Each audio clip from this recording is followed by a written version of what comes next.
Hello and most welcome to 1483 of the series, and I will continue with the Hans Ruin text. We are currently at page 156. We are slowly coming to a closure. It was a lot of interesting facets the last time. We went into the original mood, the starting point for everything. What Heidegger calls Grundstimmung.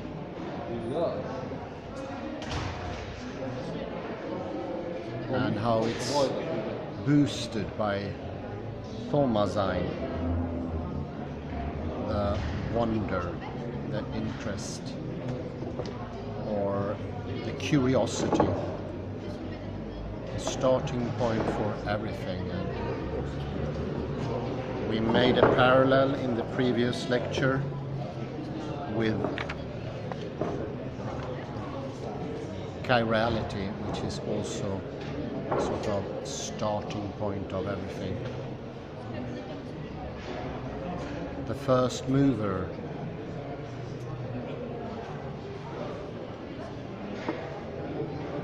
and we saw some interesting parallels to the forgetfulness.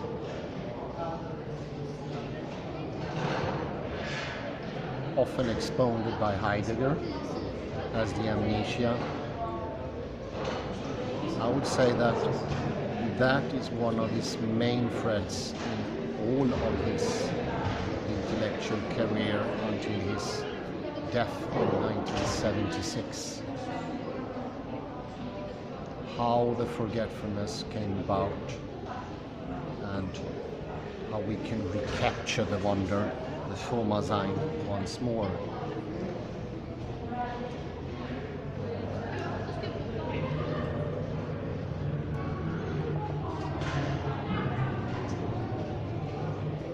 As we mentioned in previous lectures, there is very little doubt that something important is lost from us.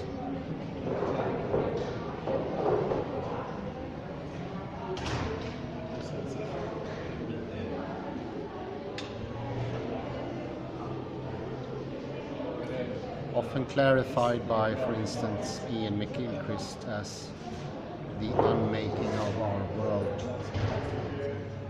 And we have seen how anti-intellectualization is now predominant within academia.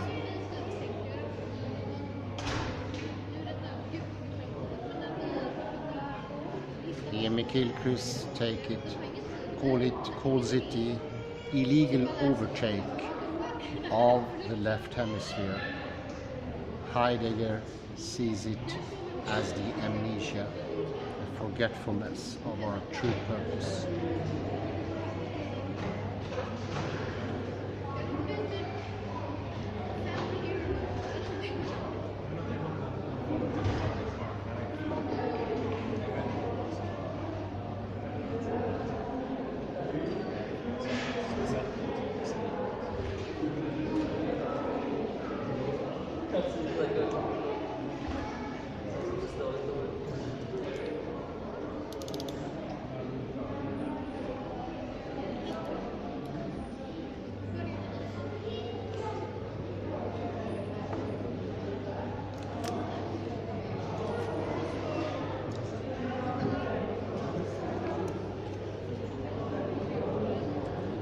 Continue on page 156, the last paragraph,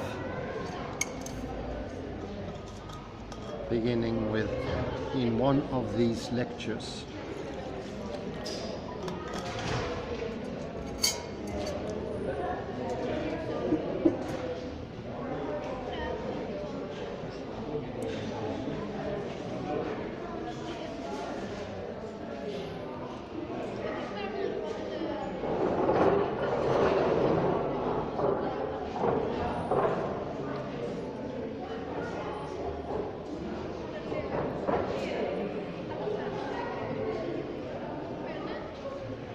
one of these lecture series composed only a few years after Sein or Zeit.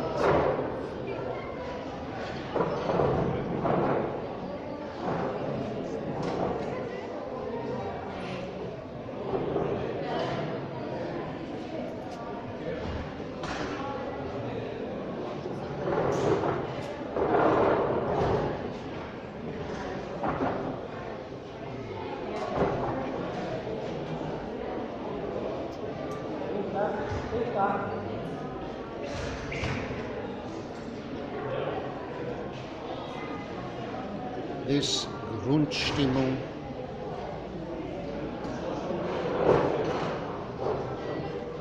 is defined as boredom or ennui, as Langeweile, a mood that is explored in great detail.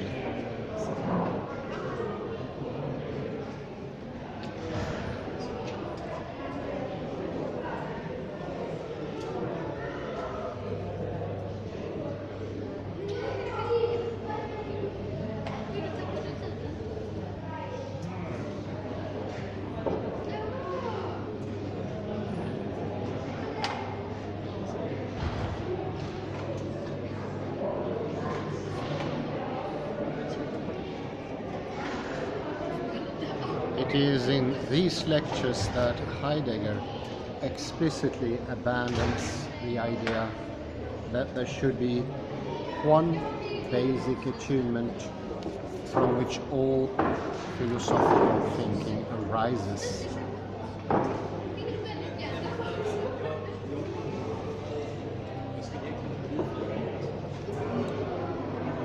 Instead,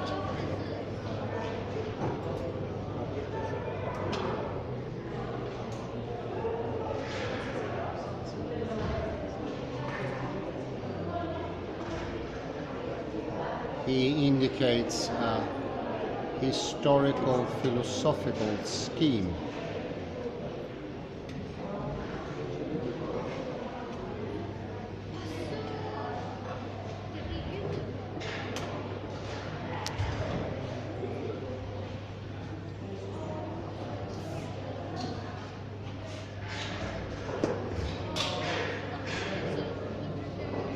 where different periods differ from each other precisely in terms of their basic attunement.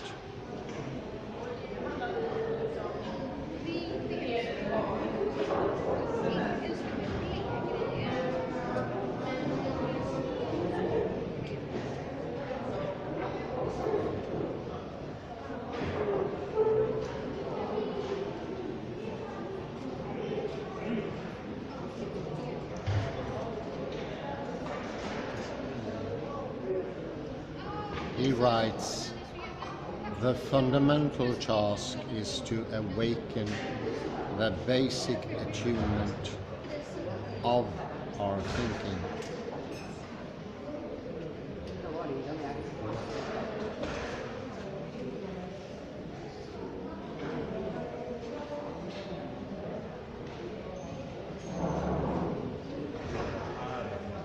There is not one single attunement, but several.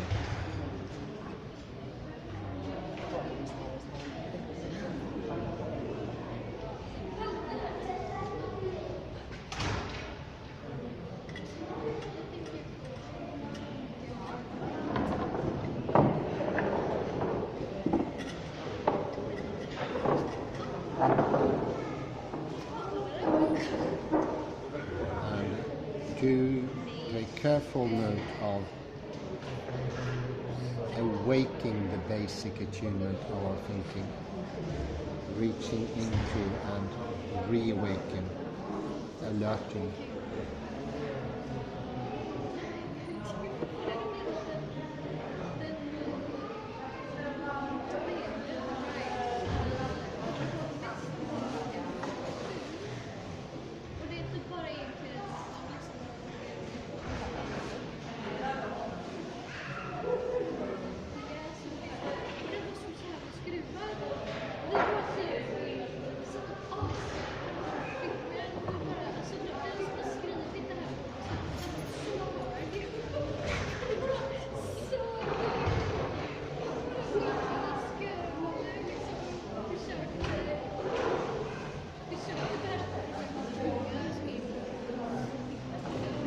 lectures on Hölderlin, he speaks at great length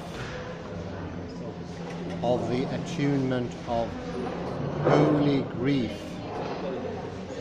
Heiliger Trauer.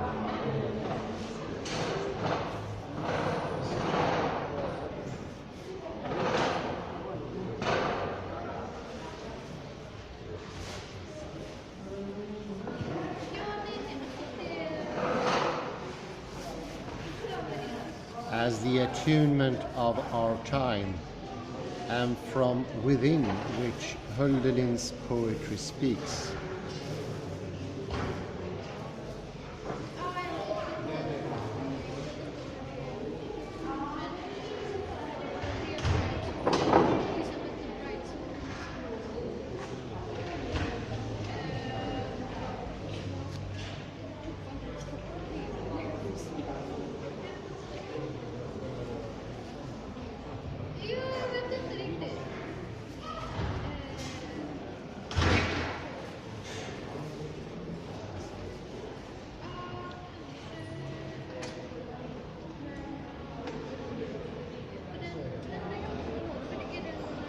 In these lectures, it becomes clear that the analysis of the attunement is also a crucial hermeneutical tool.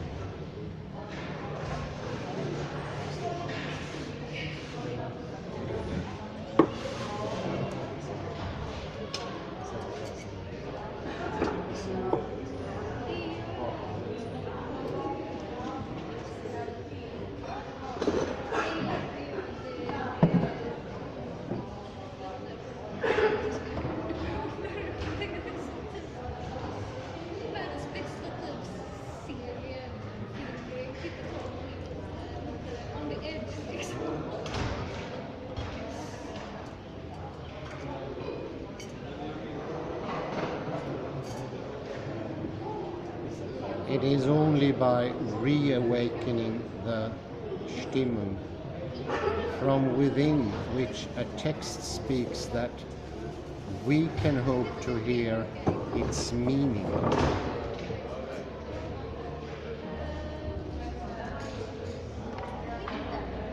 And this last sentence is so true. It is only when we reach into the mood of a text, the original mood, that we can hear its meaning. It is not enough with just sheer words, letters,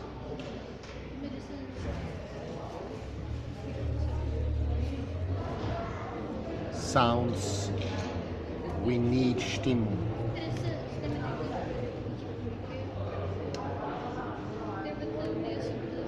It simply will not be enough.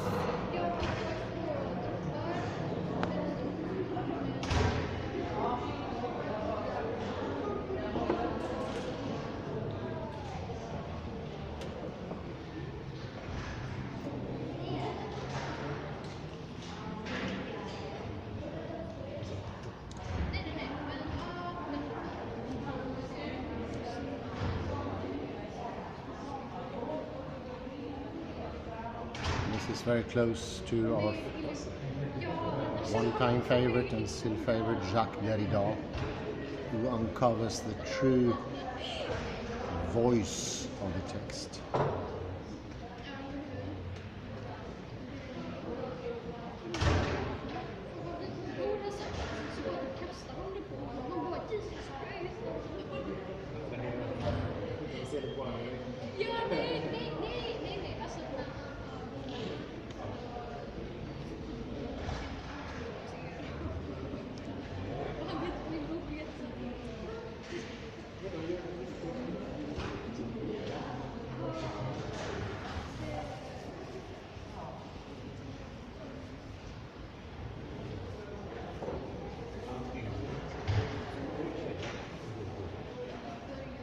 Much more could be said about the various configurations of Stimmung in the writings from the 30s.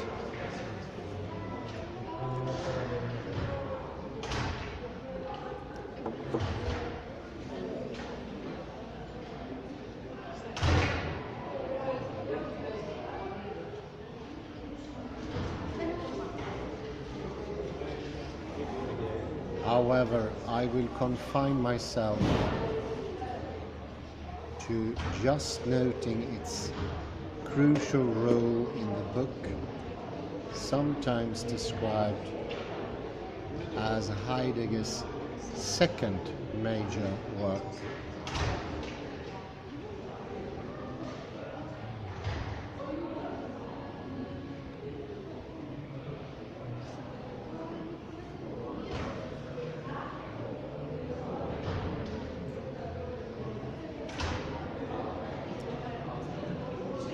Beiträge zur Philosophie,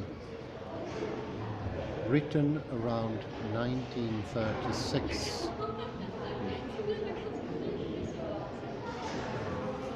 but not published until 1989. It's a whopping 50 years.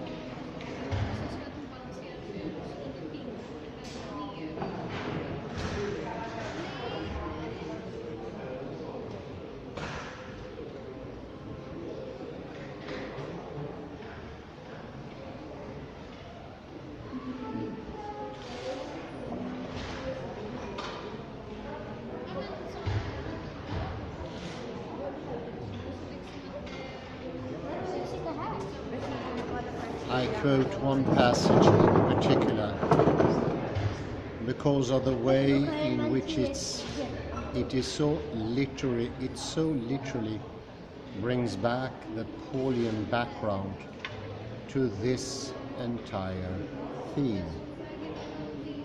For he states,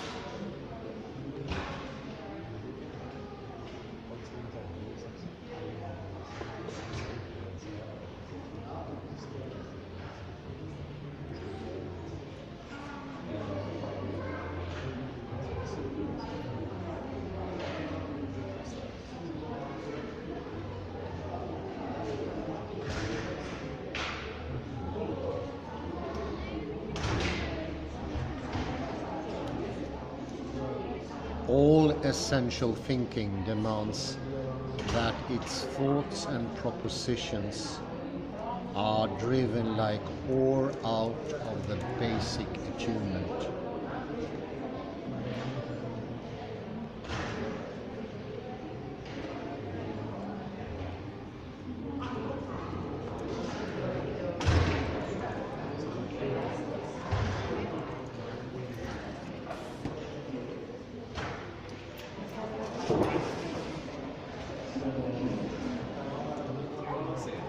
If this basic attunement is lacking, then everything will be a forced rattling of concepts and empty words. End of quote. How very true. The modern emptiness is here forestalled already in 1936. And I do like the illustrative and clear rattling, forced rattling of concepts and empty words.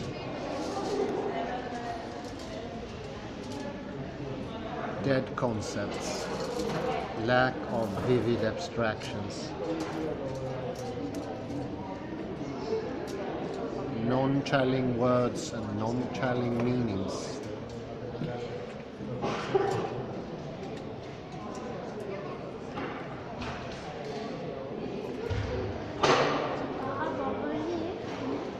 It's easier to see here the drive in Heidegger certain extent, I would say maybe only 1/4, it's criticizing this horrific tendency that he already noted in the 30s.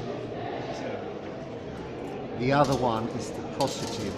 There is a way to come back to meaning.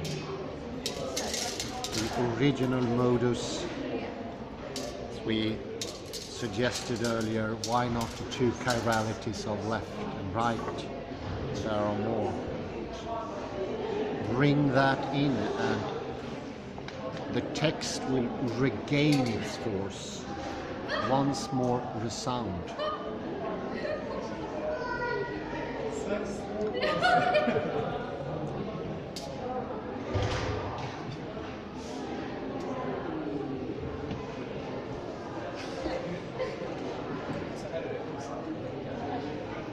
I continue.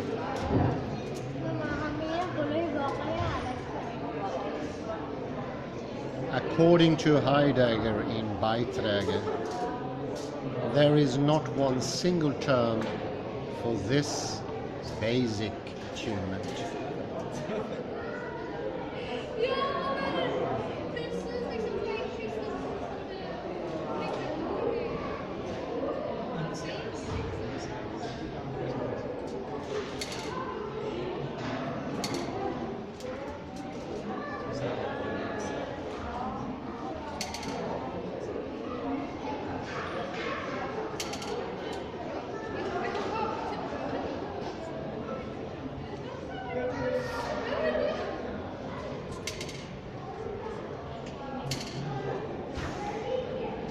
Instead, he encircles it by means of a series of concepts.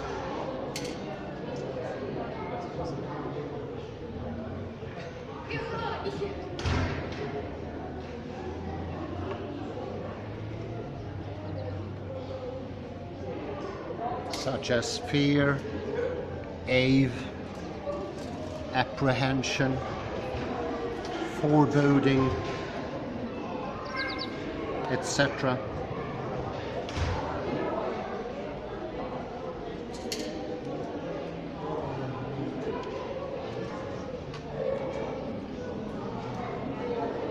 Here I just mention this work so as to point out the continued significance of the theme of Stimmungen in Heidegger's writing.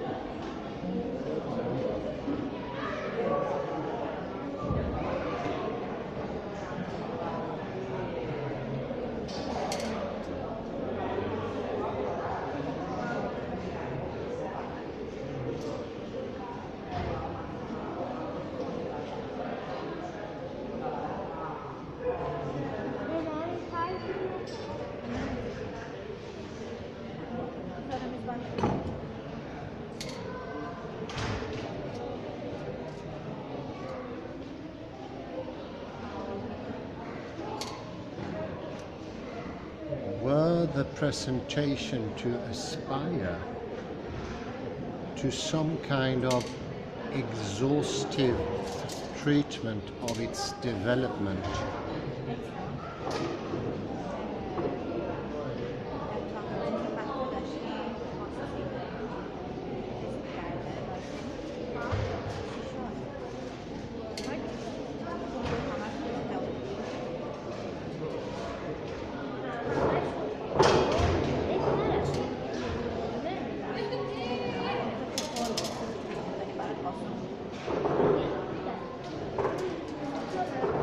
would also have to explore the transformations that it undergoes in the post-war writings. And this is, of course, where the theory is well established.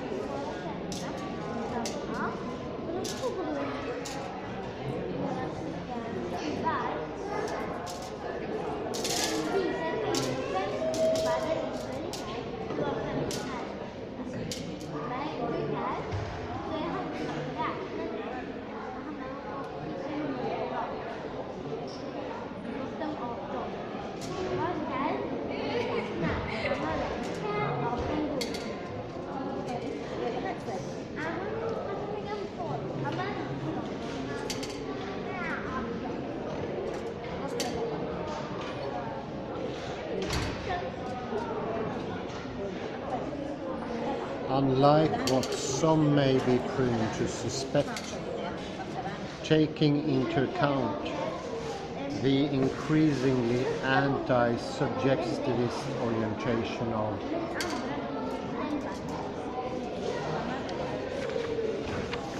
Heidegger's thinking, this question does not disappear.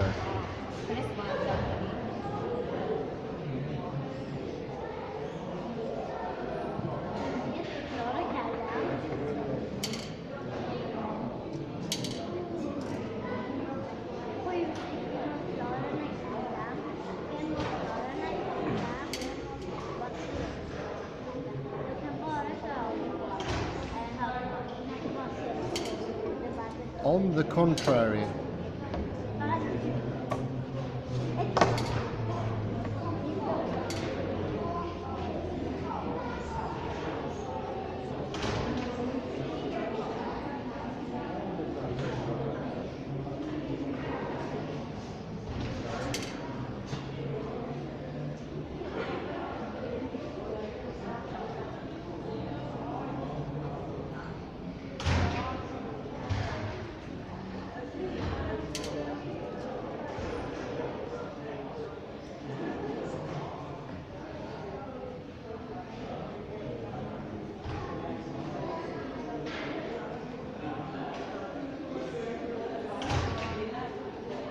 we should read a late essay like Gelassenheit as devoted precisely to the issue of the proper mood of thinking,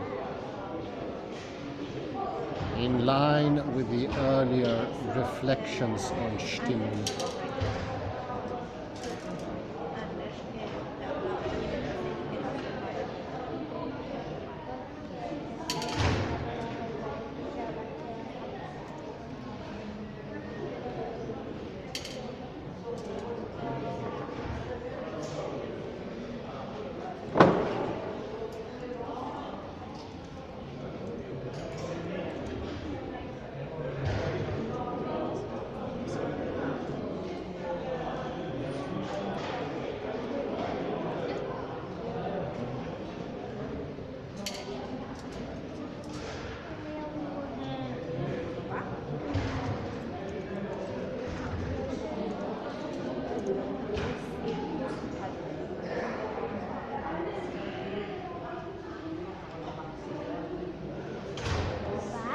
This text, which opens with a dismal remark that in this age of technology we are about to lose the ability for genuine thinking,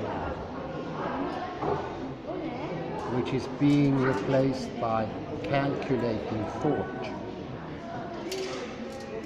I'm absolutely gobsmacked here. This is so parallels Ian Gilchrist. I need to repeat it. Genuine thinking, which is being replaced by calculating thought. Automatic. Unlively. Deadened.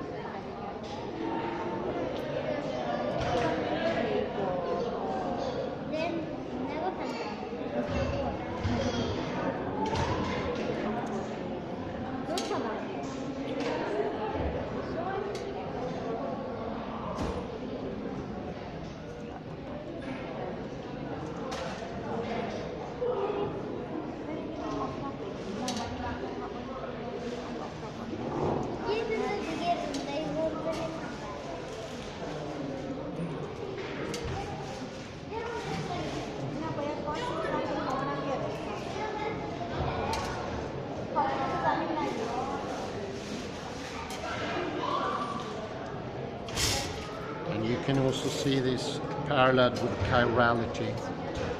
If we don't have the originating force, we will not have we will not have any impetus, directionality. We will literally not know where we are.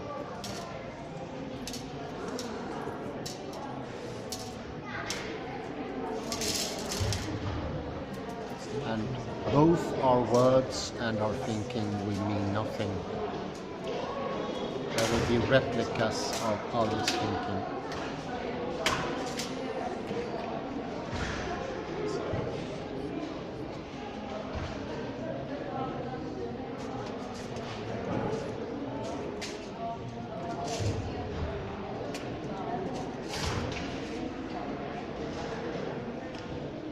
In this situation, Heidegger suggests that we adopt a relation to technology characterized by both a yes and a no, and for which he chooses a term found in the sermons of Eckhart, namely Gelassenheit. Eckhart. Eckhart, yes. Not Eckhart. Letting be as also an openness to the secret.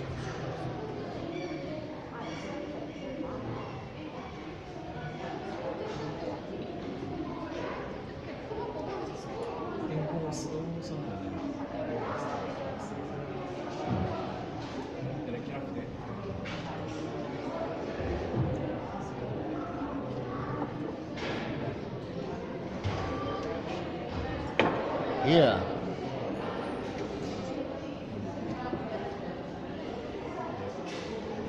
he does not speak of moods or basic attunements, but the philosophical issue remains the same.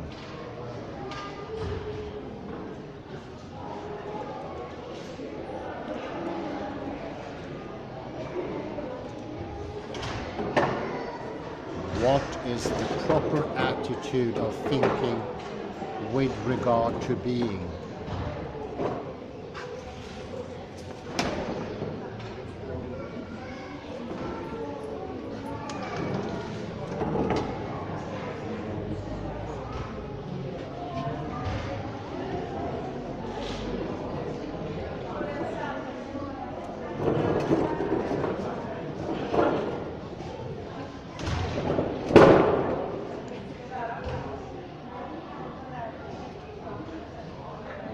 And of course, he wants down to the basic force.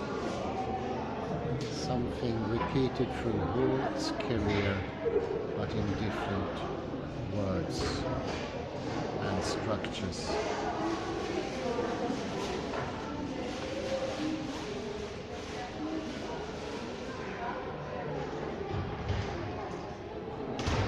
Three, the next part of the article and concluding summary.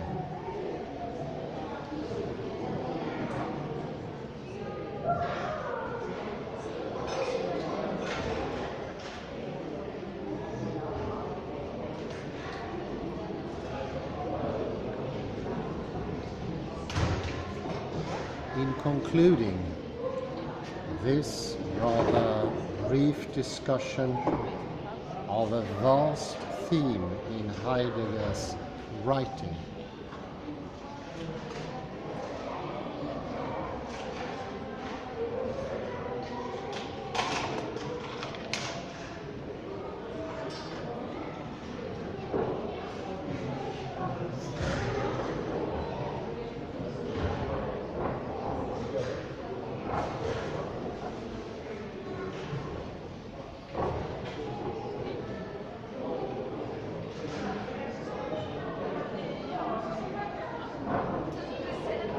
I now want to return to the background outlined in the first section.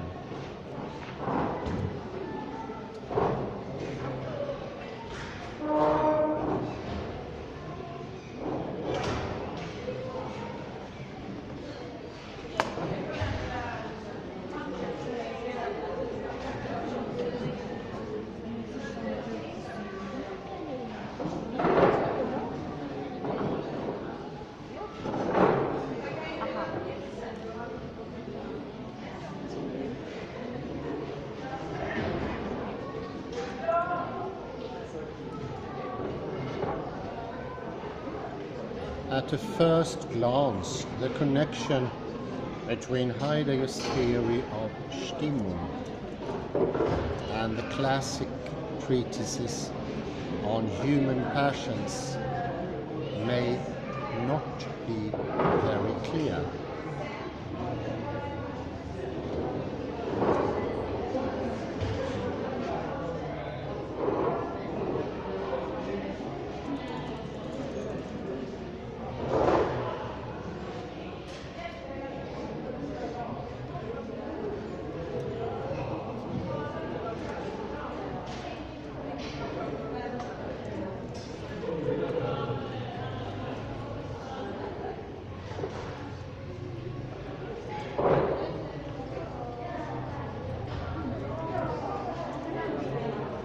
First of all, is it not the case that the Stimmungen are something quite distinct from the emotions or passions?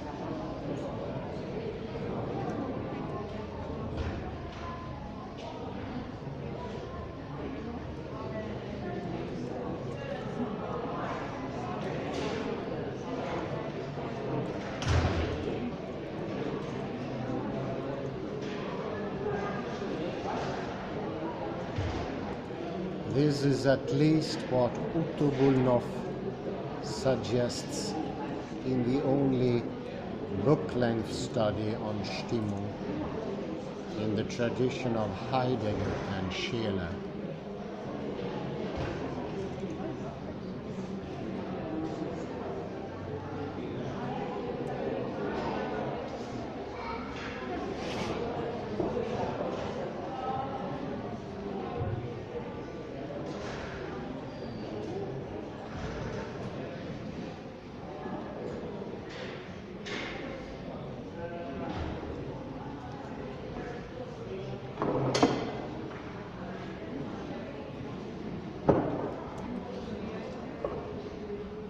Emotions, he argues, always have an intentional object, whereas moods characterize human existence throughout all its dealings.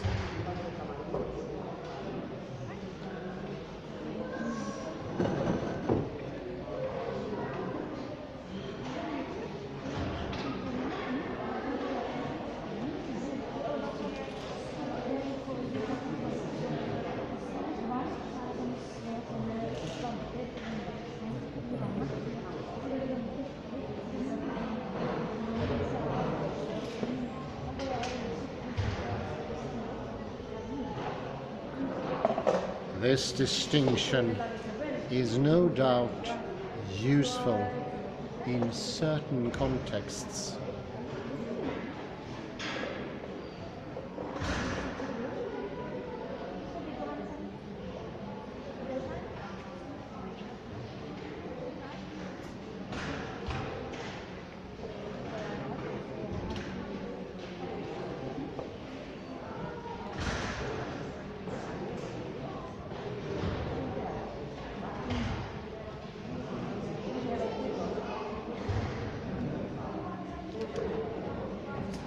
I still believe that the true significance of Heidegger's ontological reawakening of the problem of moods is accessible only when it is contrasted and compared with the classic conception of reason and passion,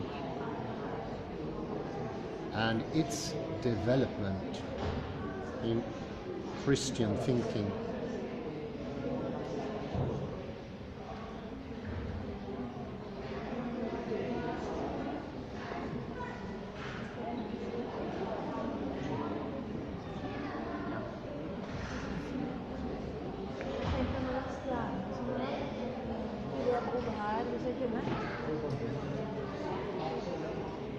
The former position, I argued,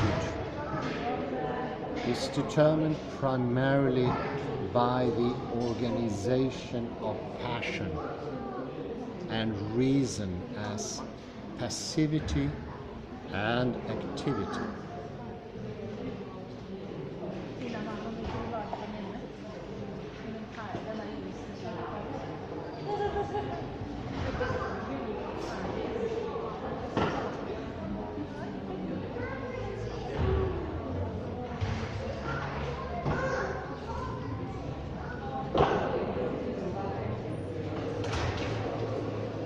Where the rule of reason is to install a level of activity from within an originary passivity.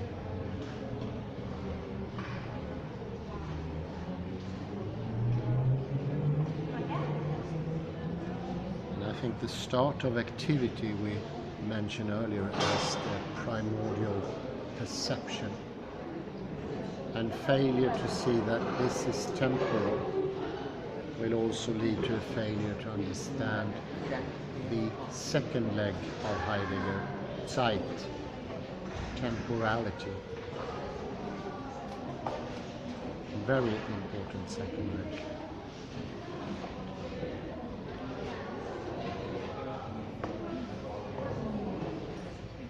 And of course, the touched hand is a passive hand, and this is active. So subjective, objective take turn in being passive and active.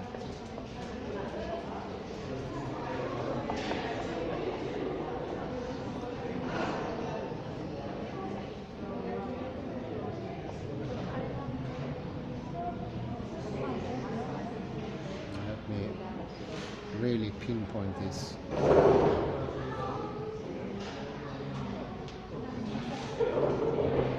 Indeed, reason is here defined and understood by itself as this activity. How could that be?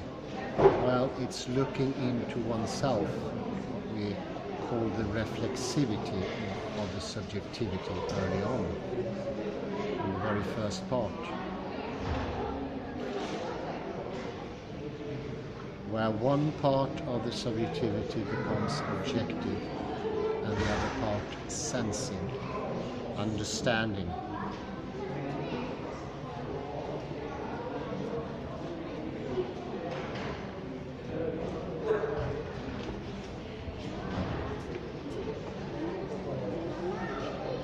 It is only when we move to the Christian tradition that we find a way not only of conceiving reason as also a form of subjection,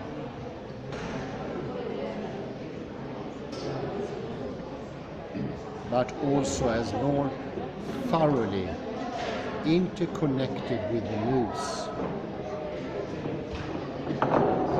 So the moods are the wonder that makes the hand move, or it is also the movement.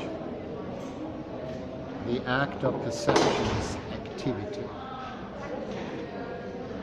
We have mentioned earlier on that there are 3 times as many neurons going to the eye than entering into the eye. 3 times. Same goes for hearing.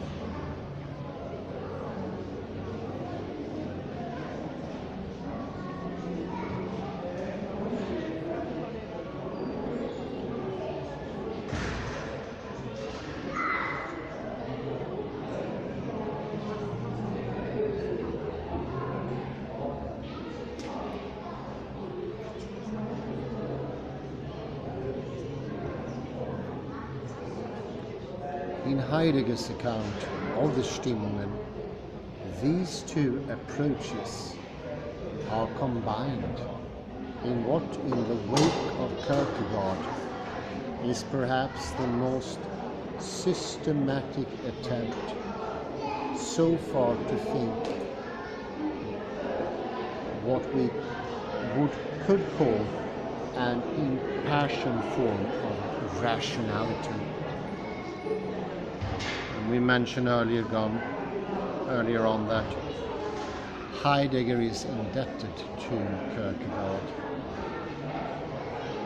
And what is meant here is the modus, is the impassioned, going into rationality to make it passionate, thereby making it whole.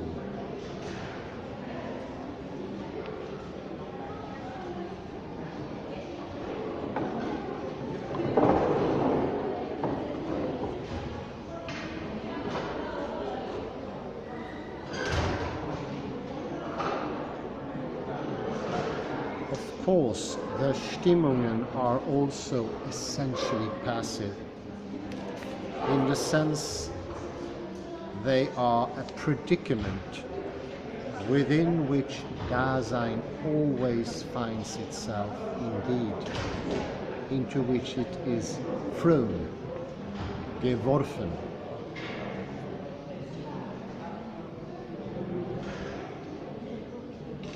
Mentioned that also earlier. That is the Geschichte, what has passed before. Not the Historia, not the history, but the Geschichte.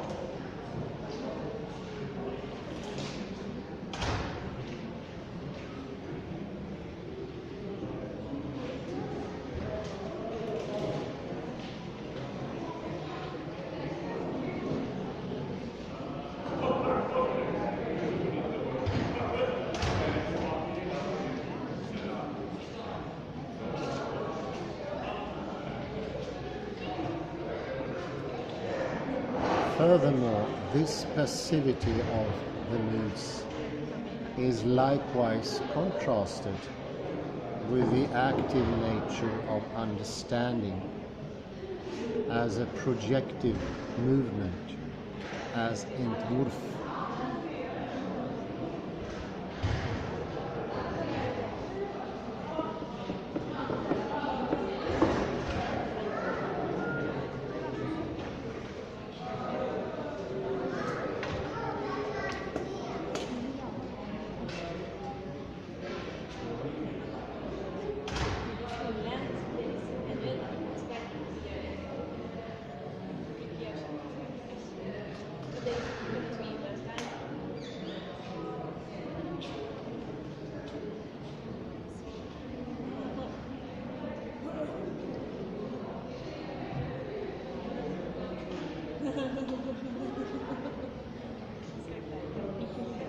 The Entwurf is the Geschichte where we are cast and wherein we stand and exist.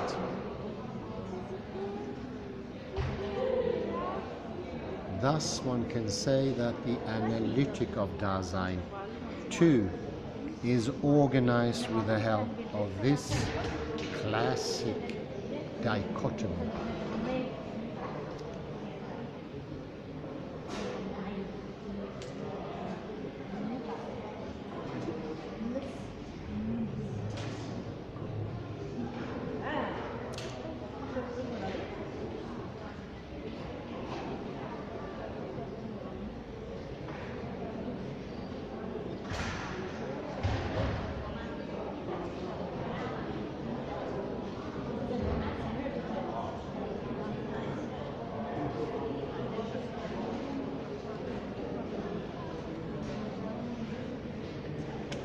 Still, whereas the classic tradition operates with the concept of reason as activity, that is hierarchically placed over and against the passive passion.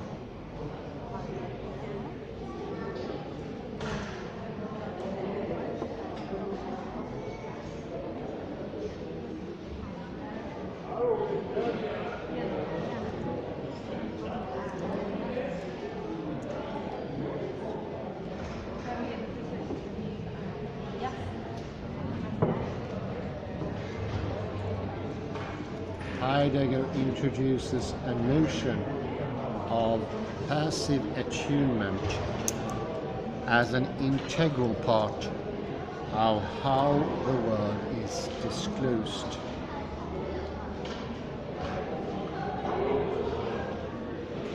So the reflexivity that we mentioned before, the passive attunement, is an integral part of how the world is disclosed.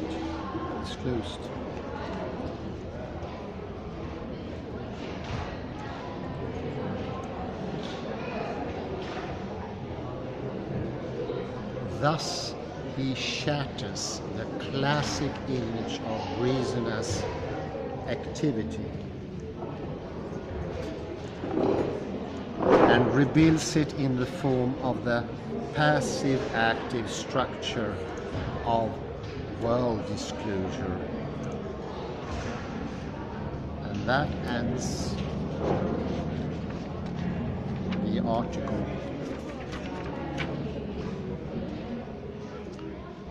Just directly comment on the last thing. This is close to the Kleinbottle, where there is a turn-taking of passivity and activity that makes up the process of understanding. And understanding itself, the reflexivity or the interpenetration, we call it at that instance, are incredibly necessary and neglected, of course, in the modern world, leading to unthankful thinking. What he earlier on mentioned as thinking as computation.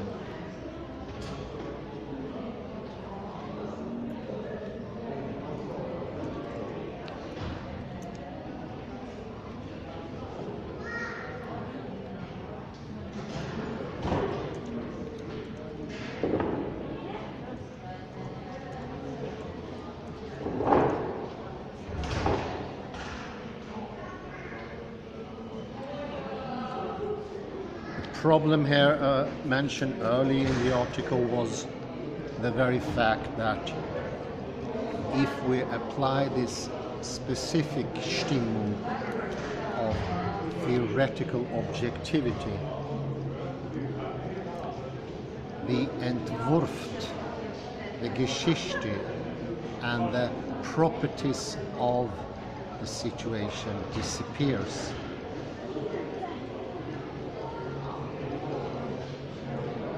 And that is exactly the reason for the theoretical mood. But when applied to thinking itself, it eradicates thinking and make it computational.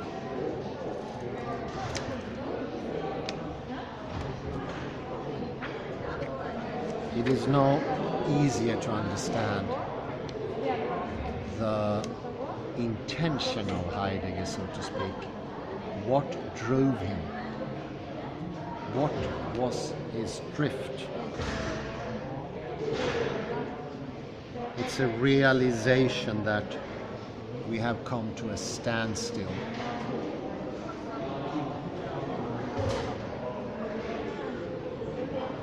And then by focusing only on one aspect of reality, we lose both.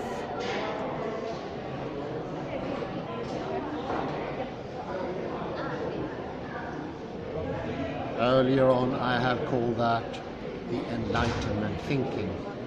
The idea of casting light on something will make it shine out and become clear. Using the theoretical mood to an excess without even knowing that it is a mood amongst several.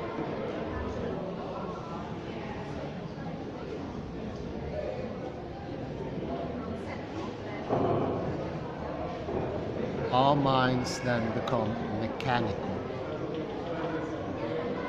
They just, for instance, with Heidegger's own writing and how I came upon Heidegger from the beginning, it was in a completely mechanical fashion.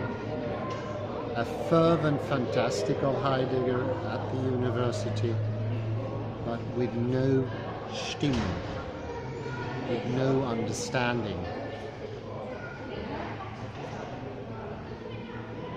And it felt completely deadened.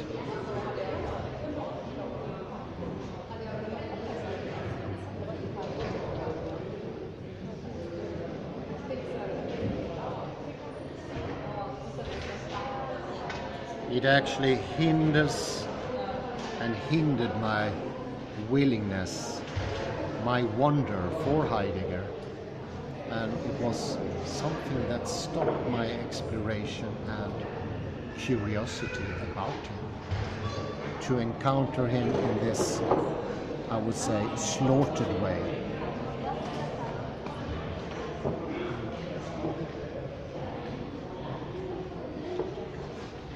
And I do like the true significance of Heidegger's ontological reawakening as being immensely true. Moods are definitely the tool to get into true thinking.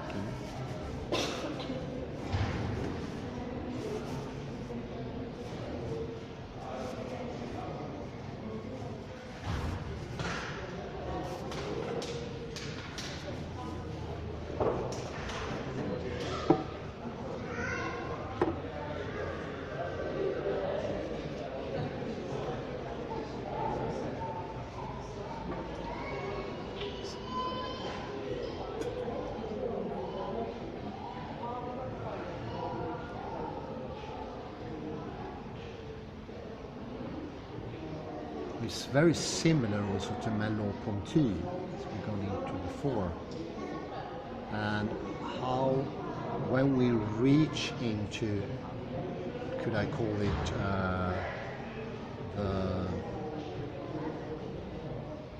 the Gestell and the Geschichte, our Entworfenheit, where we are cast into the world. Something that we usually almost, like an autoimmune disease, try to reject. Our memories, our personal agenda, who we are as people, persons, all those things is in the modern mechanical way eradicated. This, I would say he doesn't, well sometimes he do, but doesn't really want to criticize the theoretical mood in itself. We just show it is one mood among others, and you can choose depending on your Thomasein, your intention, your wonder, what you want, what is inside of you, what is your deep, deep intention. That, I would say, is design's value. And of course this makes Heidegger into something of a savior of a world gone wrong in a way. And sorry for the parallel I made with Ian McGilchrist, but I was just struck by the similarities, especially one phrase here. I would take that one and leave it over to Kalle.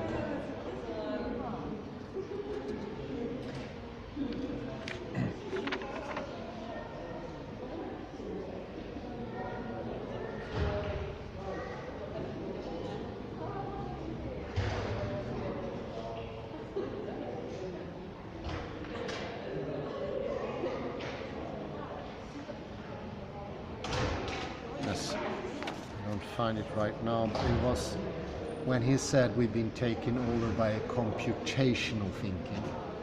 Calculating thought.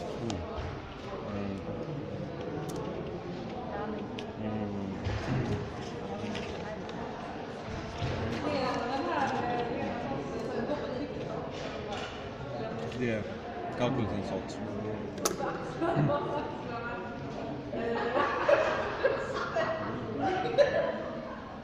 With a dismal remark, this is my quote to the text from Hans Reen, that in this age of technology, we are about to lose the ability for genuine thinking, which is being replaced by calculating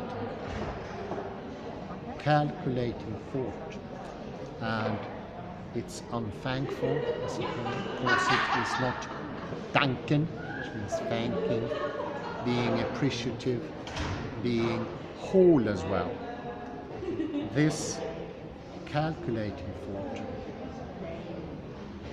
is unhealthy, unwholesome. It's not the whole anymore that makes for the possibility of perceiving, understanding. It's no longer passivity and activity.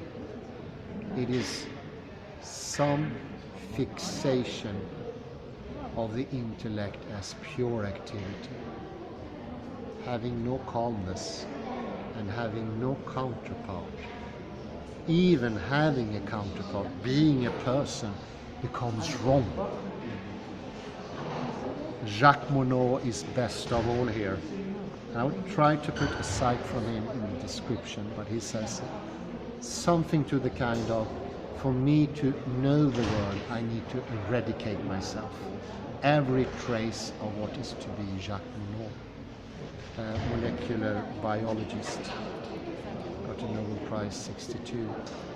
That is the calculating thought that I think Heidegger already in his 30s sort of felt was coming more and more, and he saw it also in the political movement of Nazism. As Kalle is anxious here. Sorry, here you come.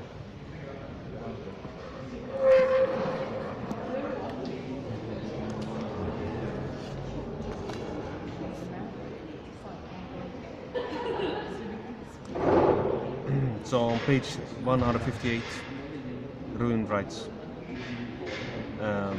to remedy this issue of this tendency of going towards calculating thought. In this situation, Heidegger suggests that we adopt a relation to technology characterized by both a yes and a no, for which he chooses a term found in the sermons of Mr. Eckhart, namely Gelassenheit, a letting be, also an openness to the secret. And you mentioned Bakilkris, Hans, in Master and His Emissary, on page 316, that I quote in a paper. Oh, great! He mentions that it's important to be both yes and yes. Instead of choosing either or thinking, he says it's both yes, inclusive thinking, in short. So this is a good parallel in Heidegger. And to jump also to this, what you said about thinking and what is it? Denken and Danken. Denken and Danken, thank you. About this, to us, perhaps seemingly banal advice for self-help books, that you should be writing a self-help journal. But you have actually supporting this from Heidegger, from this Danken, Denken, because Danken is also Denken. So we have many these pseudo-etymologies are helpful, so to say. So thumbs up for Hans Ruin and for his paper Passivity of Reason. And the Palmos is closing out 4 p.m. Do you want to say something very quickly? Well, I would say this is incredibly interesting. The connections we made today are nothing short of amazing, and it's interesting that Heidegger sort of saw the turn that happened after the Second World War, but also saw a positive solution out of it. And it's amazing that it parallels E.M. Gilchrist, so you get a good foot into research as well. Thank you very much from Palmhuset, which is Happy closer. Good Friday. Happy Good Friday as well, and do take care. Bye bye.